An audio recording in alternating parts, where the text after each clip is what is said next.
Bismillahirrahmanirrahim. Masya Allah. Mariam Ahmad, Waalaikumsalam. Izzat Isa, Waalaikumsalam. Jess Hasbullah, Abdullah Abdullah Azli Al-Fansuri, Muzakkir Syukri, Sajid Sofian, Kinzo Miyazawa, Syahidi, Ruqiyah Hayat, Ustaz Zaki. Ya Allah, White Shat Stolen. Oh, wow, putih ke ni. Ahmad Nubli, Waalaikumsalam warahmatullahi wabarakatuh. Masya Allah. Masya Allah, Masya Allah. Malam ni kita ke udara dalam 40 minit saja. Mungkin insya Allah di kedua-dua, di YouTube dan juga di FB. Masya Allah. Insya Allah sebelum esok kita akan daurah. Insya Allah pada malam esok kita akan mulakan daurah kita pada 21. Masya Allah. Daurah sebelum Ramadan. Sepatutnya kita cutilah Ramadan. Daurah ni kita cutilah sebulan Ramadan. Kita tak ada daurah. Mungkin kalau ada pun pengajian umum sahaja pada hari-hari tertentu. Nantilah kita iklan. Bulan puasa kita tak nak tinggal terus, tapi kita ada jugalah. Masya Allah. Tapi daurah kita berhenti pada Ramadan. Kita akan sambung selepas hari raya nanti pada daurah ke-22 lah, insya-Allah. Cuma pengajian Ramadan ni, pengajian jilid kelima tu insya-Allah mungkin adalah seminggu sekali ke dua kali ke. Kita tengoklah Sabtu Ahad macam mana, Jumaat Sabtu ke, kita tengoklah keadaan dia. Nanti saya tengok program saya macam mana pada awal Ramadan. Masya Allah. Boleh tuan-tuan hadirkan diri. Masya Allah. Masya Allah. Masya Allah. Dari Kelantan Pasir Putih. Masya Allah. Muhammad Zaki Yaakob. Muhammad Zaki Yaakob. Masya Allah. Muhammad Zaki Yaakob daripada Pasir Putih. Ustaz Zaki ke ni? Ingat ke Ustaz Zaki yang Kuala Lumpur tu? Ni Ustaz Zaki Yaakob Pasir Putih ni. Ini baru betul Ustaz Zaki. Sebelum ni pun Ustaz Zaki juga bersama dengan kita daripada Kelantan juga, Ustaz Zaki. Masya Allah. Malam ni Ustaz Zaki, kalau Ustaz Zaki tu jangan tengoklah saya mengajar, malu saya. Okey, malam ni kita berada di jilid kelima. Insya Allah di jilid kelima, kelebihan Al-Quran lagi. Dan jilid daurah kita di jilid ke-6. 1, 2, 3, 4 insya Allah sudah habis. Masya Allah. Assalamualaikum warahmatullahi wabarakatuh. Subhanaka la ilma lana illa ma 'allamtana innaka antal alimul hakim. Wa la hawla wa la quwwata illa billahil aliyyil azim. Rabbi yassir wa la tu'assir wa tammim bil khair ya fattah wa bika nasta'in. Nahmaduhu wa nusalli wa nusallim ala rasulihil karim wa ala alihi wa ashabihi al-fatihina بهديهم إلى الحقيقة المجازة. أما بعد. أعوذ بالله من الشيطان الرجيم. بسم الله الرحمن الرحيم. والعصر إن الإنسان لفي خسر إلا الذين آمنوا وعملوا الصالحات وتواصوا بالحق وتواصوا بالصبر. صدق الله العظيم. وقال النبي صلى الله عليه وسلم لا يؤمن أحدكم حتى يحب لأخيه ما يحب لنفسه أو كما قال عليه الصلاة والسلام. Ya, Bukit Indah kan Ustaz Zaki ya. Masya Allah. Hazrul Sulaiman, Masya Allah. Abdul Aziz, Waalaikumsalam warahmatullahi wabarakatuh. Nubli dan sebagainya insya Allah. Fairo Haji Hurian, Masya Allah, di FB kita. Masya Allah. Di sini pun ada. Ya, kita berada hadis 21-31 kan. Hadis 21-31 kan.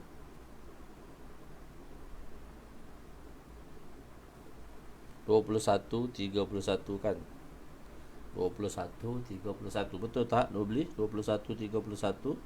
Semalam kita berada di hadis ke 21, 31. 102 ya. Ya, 21, 31. Kelebihan Mu'awwazatan. Dua surah Mu'awwazatan. Surah mendapat perlindungan Allah SWT. Nasaruddin Mujur. Masya Allah. وعن عقبة بن عامر رضي الله عنه قال قال رسول صلى الله عليه وسلم ألم ترى آيات أنزلت الليلة لم يرى مثلهن قط قل أعوذ برب الفلق al-falaq. Qul a'udzu birabbin nas an-nas, rawahu Muslim. Sayyidina Uqbah bin Amir radhiyallahu anhu meriwayatkan bahawa Rasulullah sallallahu alaihi wasallam bersabda, adakah kamu tidak melihat ayat yang diturunkan pada malam ini yang tidak pernah dilihat seumpamanya dengannya pun, iaitu surah Qul huwallahu ahad, surah Al-Falaq, iaitu Qul a'udzu birabbil falaq dan Qul a'udzu birabbin nas. Dua surah ni dia panggil surah muawwaz. Muawwaz ini surah untuk mendapat kita memohon perlindungan dengan Allah Subhanahu Wa Taala, meminta perlindungan dengan Allah Subhanahu Wa Taala daripada kejahatan yang menimpa.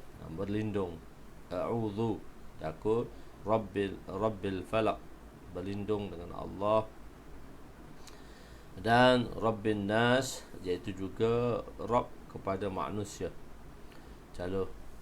Itu kelebihan muawwazatan. Dan di sini dan hadis seterusnya kita pergi kepada ayat 3 Qul huwallah, Qul al-falaq, Qul bin nas, iaitu Nabi pada waktu malam membaca 3 Qul dan meniup pada tubuh badan baginda. Tidur semalam untuk kita mengelak daripada kesan-kesan sihir dan sebagainya, maka kita tidur dengan baca 3 Qul. Tapi 3 Qul ni bukan bermakna Qul tak. Perkataan Arab dipanggil murakham. Kita sebut juzuk, kita sebut sebahagian. 3 Qul, maka dia memberi makna keseluruhan. Tuan-tuan masih ingat tak Nabi SAW bersabda, talkinkanlah mayat-mayat kamu, iaitu orang-orang yang hampir mati, dengan kalimah la ilaha illallah. Dan Nabi kata, barang siapa yang akhir kalam dengan la ilaha illallah akan memasuki syurga, sama ada terus ataupun pada satu hari nanti, setelah dosa-dosanya dihapuskan bagi mereka yang berdosa. Jadi perkataan la ilaha illallah maknanya sebut sebahagian sahaja, tapi maksudnya mentalkinkan la ilaha illallah Muhammadur Rasulullah. Sebab la ilaha illallah Muhammadur Rasulullah dua-dua kalimah tauhid. La ilaha illallah kalimah tauhid kepada Allah, Muhammadur Rasulullah juga kalimah tauhid pada baginda sallallahu alaihi wasallam. Beriman kita pada Allah dan beriman kita kepada baginda Rasulullah sallallahu alaihi wasallam. Jadi itu kita panggil kalimah tauhid. Kita baca la ilaha illallah. Lepas tu telah kita jelaskan pada tuan-tuan dulu, Ustaz, yang dulu kita hanya tarkin la ilaha illallah. Okey, dulu kita tahu setakat la ilaha illallah. Maka kita sekarang dah kita tahu dua-dua, maka kita teruskanlah kita mentalkinkan pada orang nak mati tadi dengan kalimah la ilaha illallah Muhammadur Rasulullah. Sebab dua-dua tu kalimah tauhid. Barang siapa yang tidak percaya kepada baginda sallallahu alaihi wasallam sebagai nabi, maka dia juga kufur. Jadi golongan-golongan yang mana mengaku bahawa mereka nabi dan percaya ada lagi nabi selepas baginda sallallahu alaihi wasallam, sedangkan baginda sudah memberitahu wa innahu la nabiyya ba'di, sesungguhnya selepas aku tidak ada lagi nabi maupun rasul. Penafian seorang nabi sudah cukup untuk penafian seorang rasul. Begitu. Penafian seorang nabi sudah cukup untuk penafian seorang rasul. Okey. Jadi di sini maksudnya 3 Qul. Itu kita bincangkan tentang perkara 3 Qul. So saya ingatkan balik kepada tuan-tuan untuk freshkan balik. Jadi tuan-tuan pun ingat, fresh balik, masya-Allah. Kadang-kadang tak sempat nak mengulang, nak membaca yang lepas-lepas tu. So saya ingatkan balik, muka benda ni ada connecting.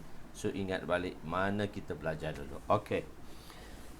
Wa an Aisyah radhiyallahu anha anna Nabiy sallallahu alaihi wasallam kana iza awa ila firashihi kulla lailatin jam'a kaffaihi summa nafatha fihima faqara'a fihima qul huwallahu ahad al-ikhlas wa qul a'udzu birabbil falaq wa qul a'udzu birabbin nas summa yamsahu bihima mastata'a min jasadihi wa yabda'u bihima ala ra'sihi wa wajhihi wa ma aqbala min jasadihi wa yaf'alu dhalika thalatha marrat. Muttafaqun alaih. Wa sanazkuru hadis Ibn Mas'ud lamma usriya bi Rasulillah sallallahu alaihi wasallam fi babil mi'raj insyaallah taala. Sayyidatuna Aisyah radhiyallahu anha meriwayatkan bahawa apabila Nabi SAW pergi ke tempat tidurnya pada setiap malam, malam pagi baginda pergi untuk beradu, nak berehat, nak tidur, baginda akan menadah kedua tapak tangannya. Kita tadah dua tapak tangannya, belunjuk atas tilam, tahu tak? Bangun, kaki belunjuk, dan kita menadah tapak tangan kita, dua tapak tangan, lalu menghembuskan kepada kedua tapak tangan baginda. Kemudian baginda membaca surah Al-Ikhlas, surah Al-Falaq dan surah An-Nas, lalu menyapu ke bahagian tubuh yang boleh dicapai oleh tangan. Baginda memulakannya dengan kepala dan ke bahagian badan dan melakukannya sebanyak 3 kali. So Nabi buat Qul wallah tu 3 kali, baca 3 kali, baca 3 kul sekali, ludah, isyarat ludah, betul raut muka. So masalah mana-mana yang tercapai pada badan kita lah sebanyak 3 kali. Penerangan.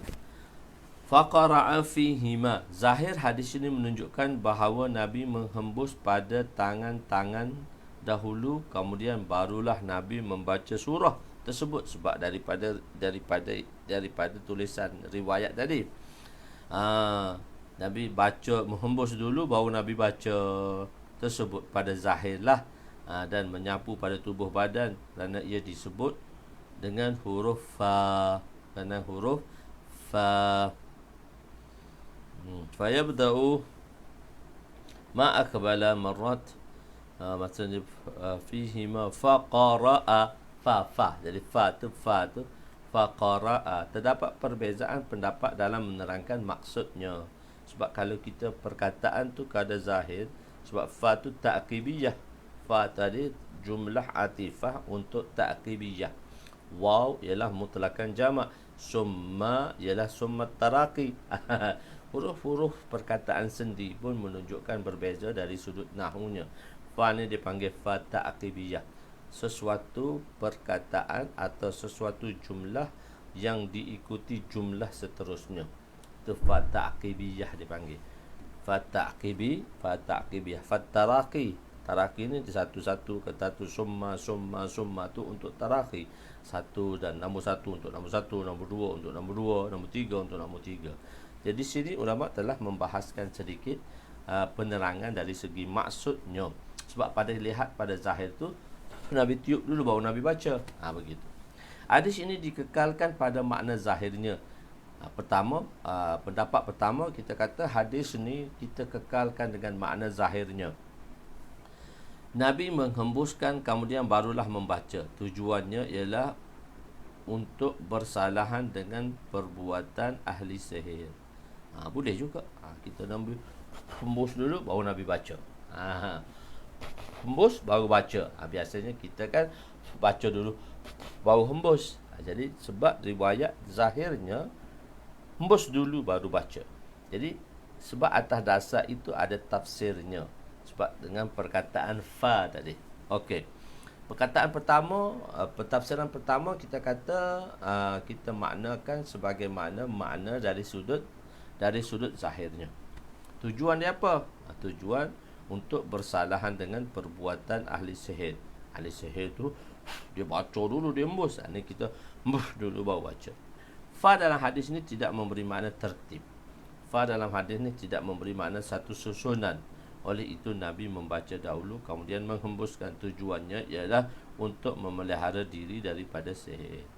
Boleh juga satu, kalau baca dulu, kalau hembus dulu baca, sebab perbuatan tadi menyalahi, bertentangan dengan perbuatan ahli sihir. Okey, sebab dia nak opposite, dia nak melakukan benda yang bersalahan.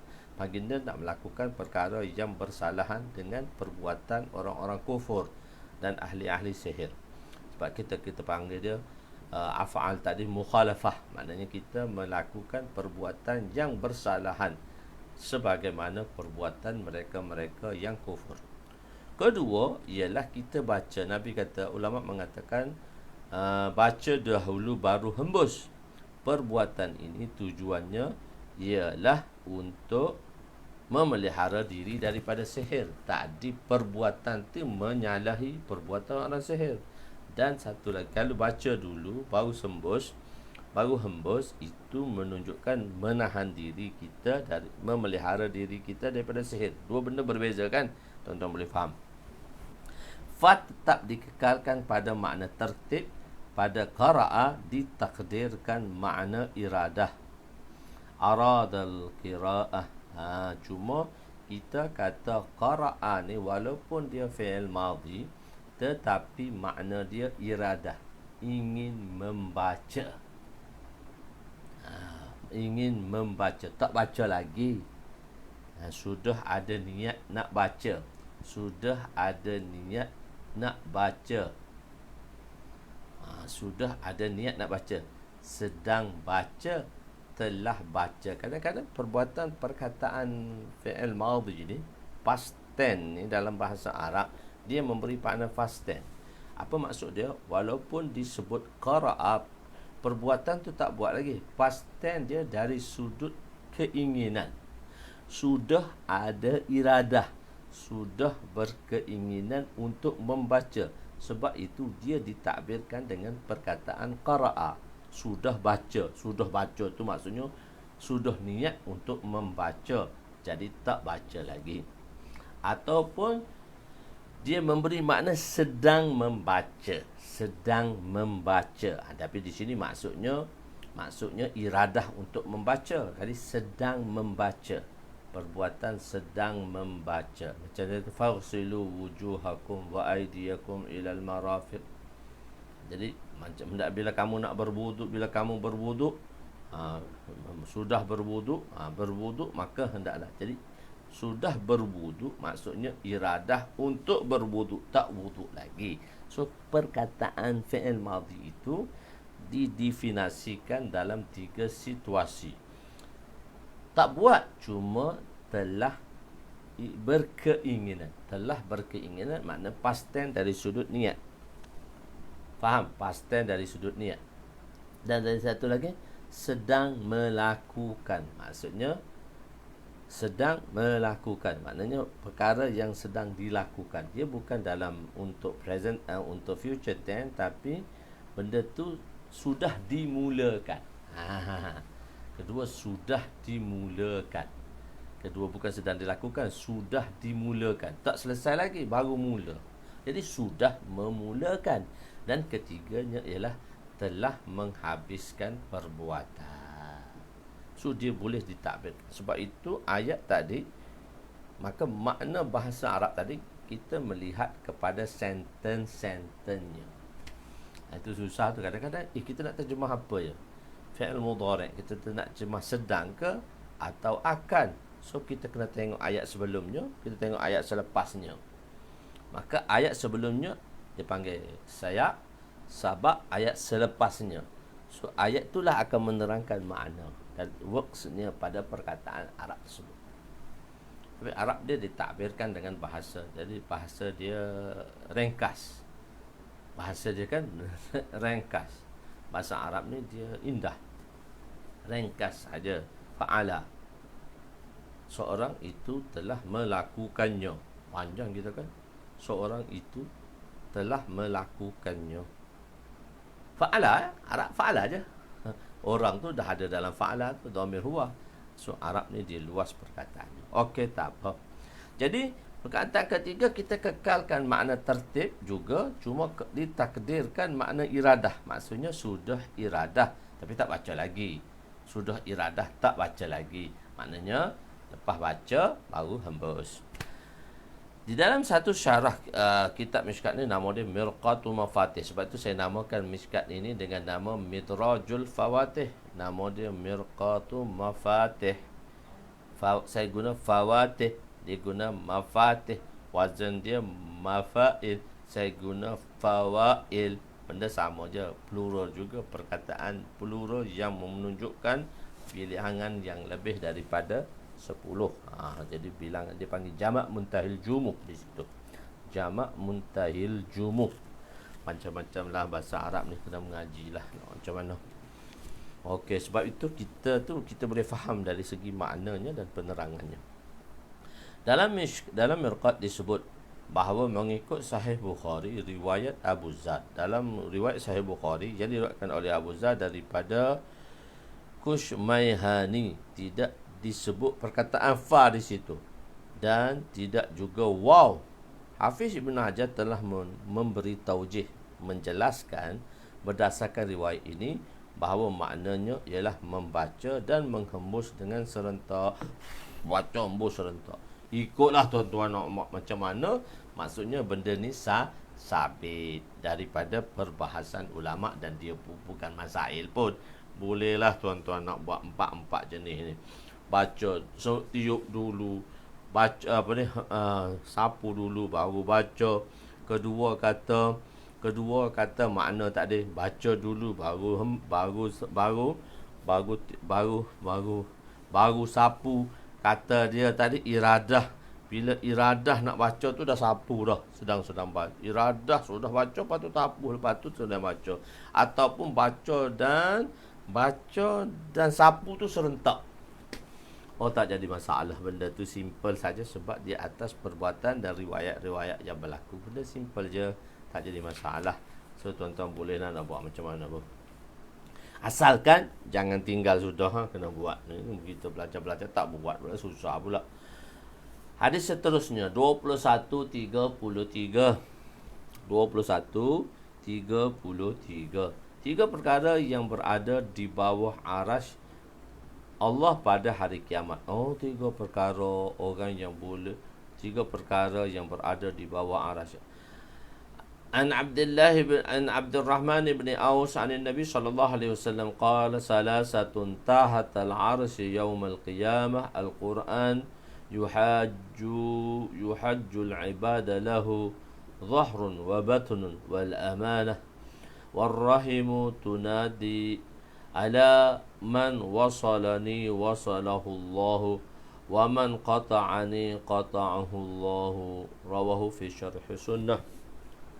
Sayyidina Abdurrahman bin Auf radhiyallahu anhu meriwayatkan bahawa Rasulullah sallallahu alaihi wasallam bersabda, ada tiga perkara yang akan berada di bawah arasy pada hari kiamat. Pertama ialah Al-Quran. Al-Quran akan berhujah kepada manusia zahir dan batin. Kedua ialah amanah. Ketiga ialah silaturahim. Dia akan menyeru, ketahuilah, silaturahim kata, siapa yang menghubungkan aku, nescaya Allah akan menghubungkannya dengan rahmatnya, dan siapa yang memutuskan aku, nescaya Allah akan memutuskannya dari berpaling daripada rahmatnya. Penerangan. Mengikut himpunan riwayat terdapat 40 golongan semuanya, iaitu dalam hadis ini ada 3 golongan. Jadi orang yang bersilaturahim, orang yang pertama Al-Quran, orang yang membaca Al-Quran, orang yang bersilaturahim, orang yang menunaikan amanah. So banyak kan, ada 7 golongan. Dalam golongan tu orang yang pertama golongan yang seorang imam yang adil. Kedua, lelaki yang mana beribadat kepada Allah SWT semasa kecilnya, semasa mudanya. Orang yang sentiasa hatinya terpaut ke masjid. Begitu. Dari 7 golongan. Jenis 7 ni campur 3, 10. Jadi sebab itu orang yang berada di bawah naungan kerahiman Allah Ta'ala ialah pada hari kiamat lebih daripada 40 golongan. Dalam hadis disebut 3 perkara, iaitu menunjukkan kepada satu makna kinayah, makna simbolik, iaitu pada hari kiamat 3 perkara yang hampir kepada Allah. Allah akan menunaikan haknya dan tidak akan menyia-nyiakan ganjaran pahala yang akan diperolehinya. Pertama, Quran yuhajjul ibad, maksudnya berkelahi, berbalah, membela dengan hamba, berkelahi dengan hamba, iaitu ialah mereka yang tidak mengagungkan Al-Quran, yakni tidak beramal dengan Al-Quran, maka Al-Quran akan berperang dengannya dan dia akan diseksa. Mereka yang memuliakan Al-Quran dan beramal dengannya, dalam kehidupannya pula akan diberinya pembelaan oleh Al-Quran. Al-Quran akan memberi syafaat kepada dirinya. Jadi Al-Quran ni dia akan bagi syafaat. Ya, bahagian depan saja, hak belakang tak boleh sapu. Setakat mana boleh lah. Benda tu simple aja. Sapu depan boleh, belakang tu setakat mana boleh. Okey lah. Jangan dah takalluf ni jangan buat menyusahkan sampai belakang pun hak tak boleh pun nak sapu. Tak apa, sudah memadai. Menyapu sebahagian bermakna menyapu keseluruhan badan. Kedua, lahu zahrun wa batnun. Makna zahir untuk Al-Quran. Makna zahir untuk Al-Quran ada makna zahir. Maksudnya, makna zahir untuk Al-Quran ada makna zahir. Apa yang dijelaskan oleh Al-Quran seperti hukum dan seumpamanya. Maknanya betul-betul jelas dan boleh difahami oleh orang ramai dan tidak perlu kepada pemikiran yang mendalam. Makna batin pula ialah dalam Al-Quran terdapat makna yang untuk memahaminya perlu kepada pemikiran dan tafsir. Atau maksudnya ialah tidak semua orang boleh memahami maknanya, bahkan hanya golongan yang khusus sahaja yang dapat memahaminya, iaitu ahlul ilm. Ahlul ilm lah, sebab kita ahlul ilm itu kita tengok secara mendalam. Kita bukan tengok bahasa Arab tu saja, kita bukan tengok lafaz Arab tu saja, tapi kita tengok gaya bahasa, perbahasan gaya bahasa untuk kita memahaminya. Dan ini kita pelajarilah. Nabi berkata Al-Quran mempunyai zahir dan batin. Selepas baginda berkata Al-Quran akan mendakwa manusia seolah-olah padanya ada isyarat bahawa setiap orang akan disoal mengikut kefahaman dan ilmunya. Oleh itu dia akan disoal mengikut kefahaman dan ilmunya. Ketiga, amanah. Maksud amanah di sini ialah hak Allah dan hak hamba, menunaikannya adalah wajib. Amanah Allah. Inna aradna al-amanah. Satu amanah tu perjanjian kita tauhid. Satu amanah tu sifat amanah. Sifat amanah kita yang perlu kita tunaikan. Okey. Membaca Al-Quran dengan tartil. Membaca Al-Quran pula dengan tartil. Wan Abdullah bin Amr radhiyallahu anhuma qala, hadis ke-2134. Qala Rasul sallallahu alaihi wasallam, yuqalu li sahibil Quran iqra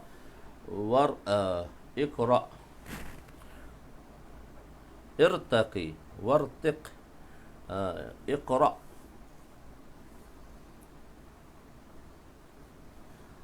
wartiq. Iqra mana pula ni? Warattil kama kunta turattilu fid dunya fa inna manzilaka inda akhir ayah taqra'uha, rawahu Ahmad. Waqra wartaqi waqra wartaqi. Sebenarnya waqra wartaqi. Bukan tu, ibarat dia salah tu. Warat iqra waraqi. Sebenarnya iqra wartaqi. Irtaqi sebenarnya. Irtaqi.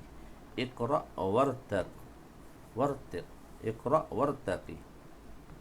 Sayyidina Abdullah bin Amr radhiyallahu anhu meriwayatkan bahawa Rasulullah sallallahu alaihi wasallam bersabda, akan dikatakan kepada orang yang sering membaca Al-Quran, bacalah iqra wartaqi, maka naiklah satu tingkatan syurga demi satu tingkatan syurga. Wartaqi, maksudnya naikilah kamu satu tingkatan ke tingkatan. Bacalah warattil, bacalah Quran itu dengan tertil sebagaimana kamu membacanya di dunia itu. Dipanggil ahli Quran baca dalam Quran dalam syurga, dan dibaca sebagaimana dibaca dengan tertil. Sesungguhnya kedudukanmu ialah pada ayat yang terakhir pada yang kamu baca. Jadi ketinggian dia, tempatnya ialah ayat yang terakhir yang dibaca. Kalau 66,200 lebih ayat, 6,200 ketinggian dia lah. Begitu. Penerangan li sahibil Quran. Maknanya sahibul Quran ialah mereka yang sentiasa mentilawati Al-Quran dan beramal dengannya, bukan bermaksud orang yang hanya membaca namun tidak beramal dengannya. Boleh dikatakan sahibul Quran. Sepatutnya orang yang membaca Al-Quran layak untuk mendapat ganjaran dan pahala, tetapi ada keadaan yang berlaku sebaliknya, iaitu Al-Quran melaknatnya kerana dia membaca dan tidak beramal dengannya. Iqra' wartaqi.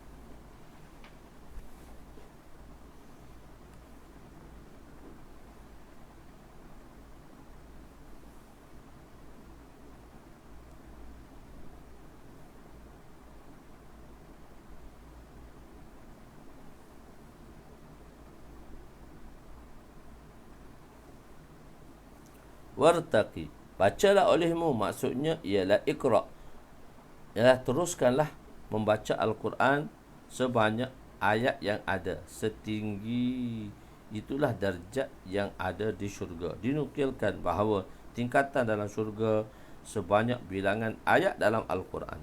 Oleh yang demikian, jika seorang itu membaca seluruh Al-Quran, maka dia menduduki darjat yang paling tinggi di dalam syurga.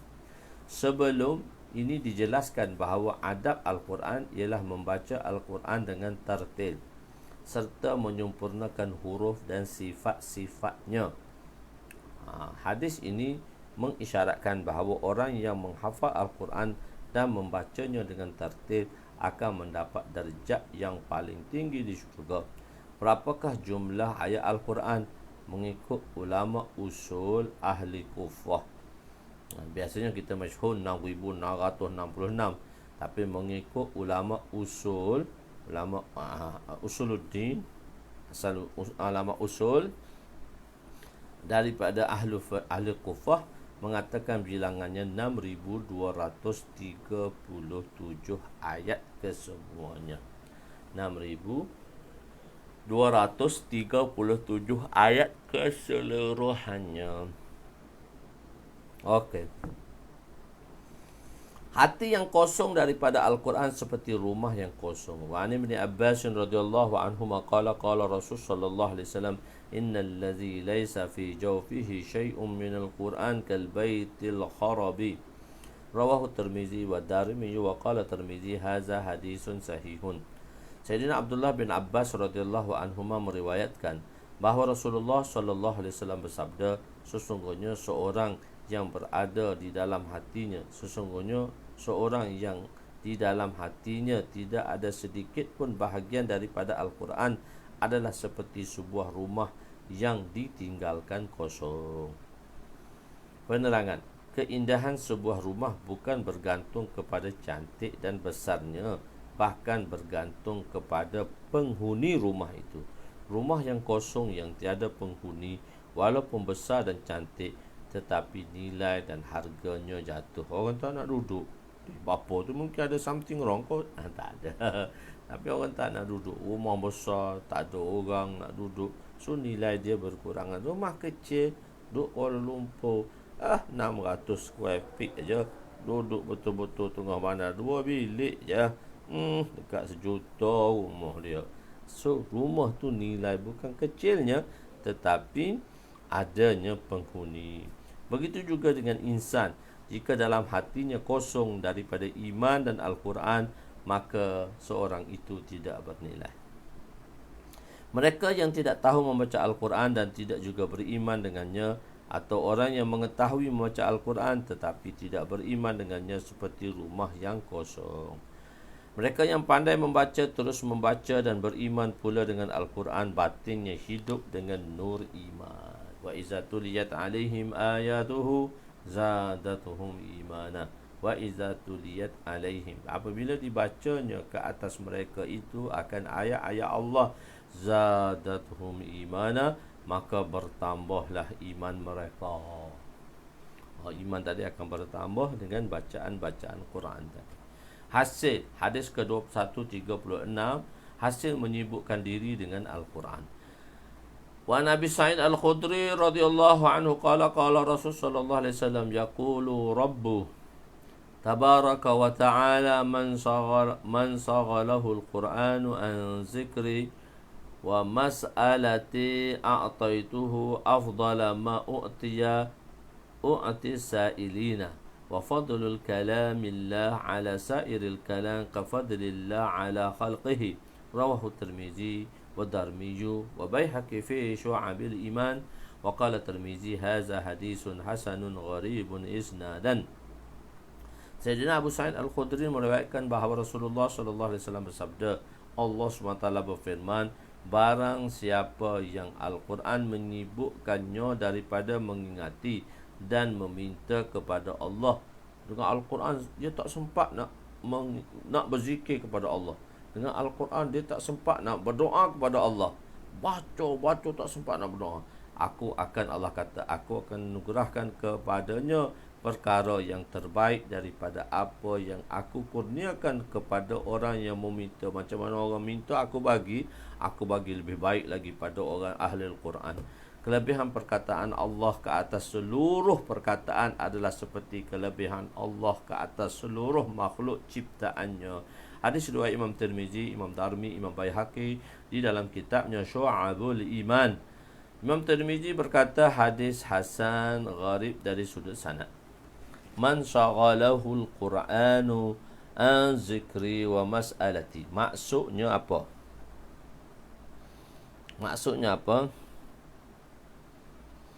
Ialah orang yang sibuk diri dengan Al-Quran. Mudah, kita berada di muka surat 107 pada penerangan hadis 2136. Okey. Maksudnya ialah orang yang sibukkan diri dengan Al-Quran, tetapi mereka tidak sempat meminta kepada aku. Duk baca tak sempat nak berdoa. Maka aku akan mengurniakan kepadanya perkara yang lebih baik daripada orang yang meminta denganku, yang mana aku memberikannya terhadap permintaan itu. Ini adalah kerana pada hakikatnya mereka yang menyerahkan segala keinginan dan hajat kepada Allah. Oleh itu dia diberi ganjaran yang besar. Dia kata, semua tak aku serah ke Allah, aku sibuk dengan Al-Quran, aku tak sempat nak berdoa, tak sempat nak minta. Allah kata, aku bagi lebih pada orang lain lagi. Perlu difahami bahawa pada permulaan hadis ini terdapat lafaz man saghalahul Quran an zikri wa mas'alati, disebut berzikir dan meminta. Oleh itu Allah akan mengurniakan mereka yang sibuk dengan Al-Quran lebih daripada orang yang meminta dan orang yang berdoa. Pada akhir hadis pula disebut bahawa kelebihan kalamullah ke atas seluruh perkataan adalah seperti kelebihan Allah ke atas seluruh makhluk ciptaannya. Kenyataan ini bukan hanya kalamullah saja, bahkan ia juga merangkumi hadis Nabi sallallahu alaihi wasallam. Hadis, kita baca sedikit lagi hadis yang 137. Setiap huruf diganda dengan 10 kebaikan.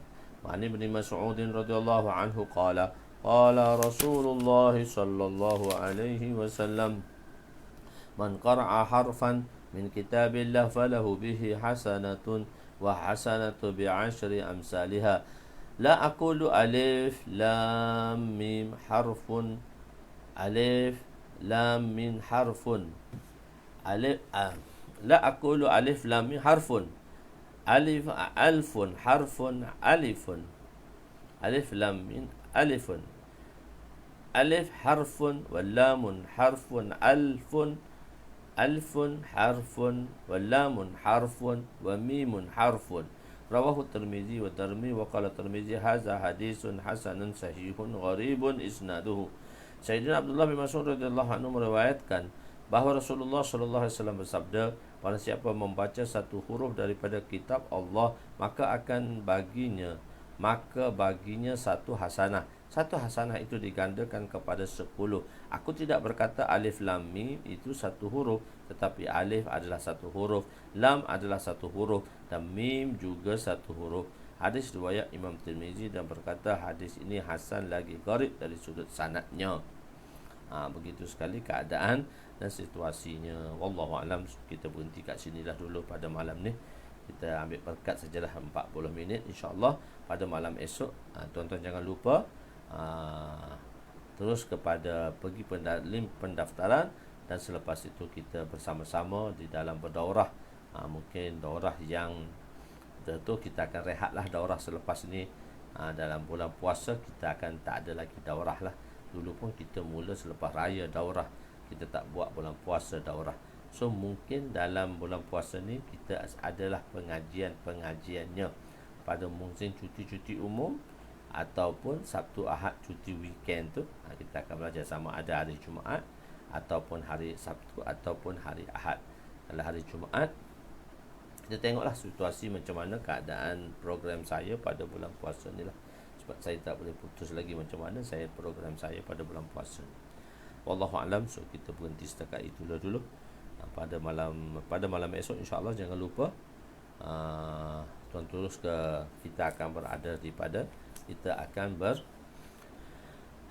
berdaurah insya-Allah pada jilid ke-6, masih lagi di dalam kitab Dukhul Mekah. Kita dah berada tempat yang mana kita nak masuk Mekah dah, satu persatu selepas Hajatul Wada. Lepas tu dia akan ceritakan satu-satu Dukhul Mekah, lepas tu Nabi pergi ke mana dan sebagainya, mengikut susunan hadis-hadis yang dibawa oleh pengarang. Wallahu a'lam. Aku qouli hadza, astaghfirullahal azim li wa li walidayya wa li jami'il muslimin wal muslimat wal mu'minin wal mu'minat al ahya'i minhum amwat برحمتك يا أرحم الراحمين يا أول الأولين ويا آخر الآخرين ويا ذا القوة المتين ويا راحم المساكين ويا أرحم الراحمين اللهم اغفر لنا ذنوبنا ووسع لنا خلقنا وتجب لنا كسبنا وكنعنا بما رزقتنا ولا تزهب طلبنا إلى شيء صرفته عنا وصلى الله على سيدنا محمد وعلى آله وصحبه أجمعين والحمد لله رب العالمين. تقبل الله منا ومنكم يا كريم.